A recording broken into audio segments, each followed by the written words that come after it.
আসসালামু আলাইকুম। কেমন আছো? স্বাগত জানাচ্ছি তানিয়াস বাংলা ক্লাসে। আজকে তোমাদের জানাবো ব্যাকরণিক শব্দশ্রেণী নিয়ে। আজকের ভিডিওটি ব্যাকরণিক শব্দশ্রেণীর প্রথম খণ্ড, সাথে থেকো। বাংলার দ্বিতীয় পত্রের ব্যাকরণের মধ্যে অন্যতম একটি ব্যাকরণিক শব্দশ্রেণী। পরীক্ষায় ব্যাকরণিক শব্দশ্রেণী থেকে 5 নম্বরের প্রশ্ন করা হয়। এবার বলি ব্যাকরণিক শব্দশ্রেণী কি? ব্যাকরণগত অবস্থানের ভিত্তিতে বাংলা ভাষার শব্দসমূহকে কয়েকটি ভাগে বিভক্ত করা হয়েছে। সেগুলোকে বলা হয় ব্যাকরণিক শব্দশ্রেণী। ব্যাকরণিক শব্দশ্রেণী বা বাংলা ভাষার শব্দশ্রেণীকে 8 ভাগে ভাগ করা হয়েছে।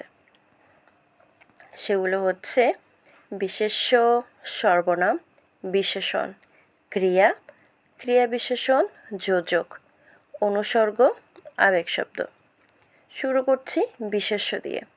যে শব্দশ্রেণী বা শব্দ দিয়ে ব্যক্তি, বস্তু, স্থান, দ্রব্য, গুণ বা অবস্থার নাম বোঝায় তাকে বিশেষ্য বলে, অর্থাৎ বিশেষ্য নাম বোঝাবে।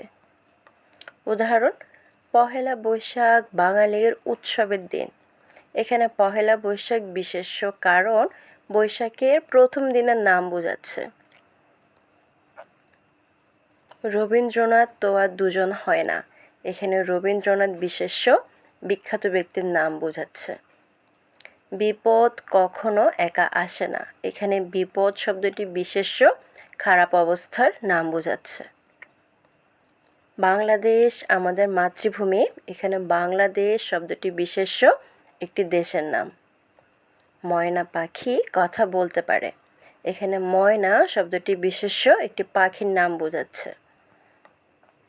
সর্বনাম বিশেষ্যের পরিবর্তে যে শব্দ ব্যবহার হয়, অথবা নামের পরিবর্তে যে শব্দ ব্যবহার হয় তাকে সর্বনাম বলে।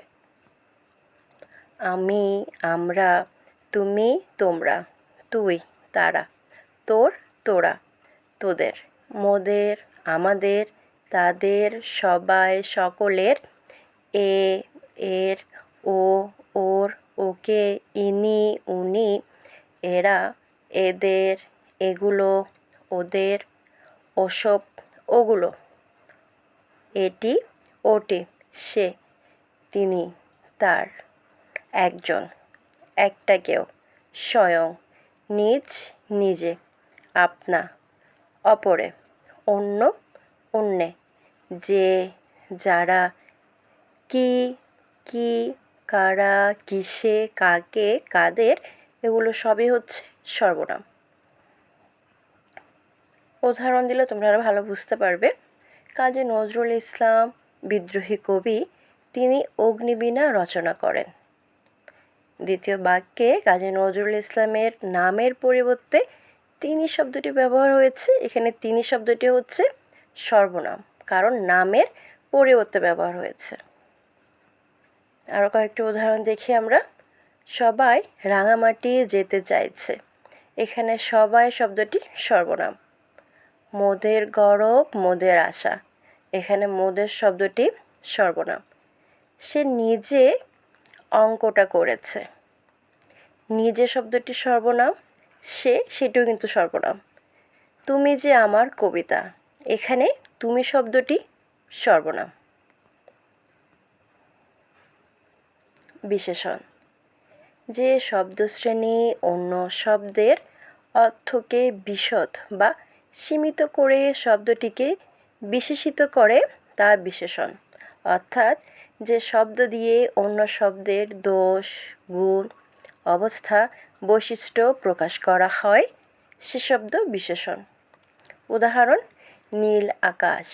এ বাক্যে নীল শব্দটি বিশেষণ, কারণ নীল শব্দ দিয়ে আকাশের অবস্থা বা রং প্রকাশ করা হয়েছে।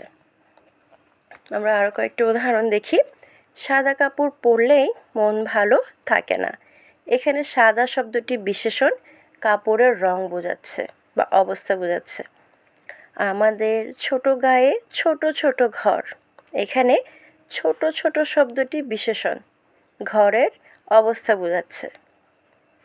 কর্ষিত জমির প্রতিটি শস্যদানা কবিতা। এখানে কর্ষিত শব্দটি বিশেষণ, কারণ কর্ষিত মানে হচ্ছে যে জমি চাষের জন্য তৈরি করেছে, জমির অবস্থা বোঝাচ্ছে, তাই এটি বিশেষণ। পায়ে হাঁটা পথ ধরে সোজা এগিয়ে চললাম। এখানে পায়ে হাঁটা বিশেষণ। কেন? পায়ে হাঁটা পথ বলতে আসলে বোঝাচ্ছে কাঁচা রাস্তা বা পথের অবস্থা। আমাদের প্রথম পর্বটি আজ এখানে শেষ হচ্ছে। কারো কোনো প্রশ্ন থাকলে জানাবে। ভালো থেকো সবাই।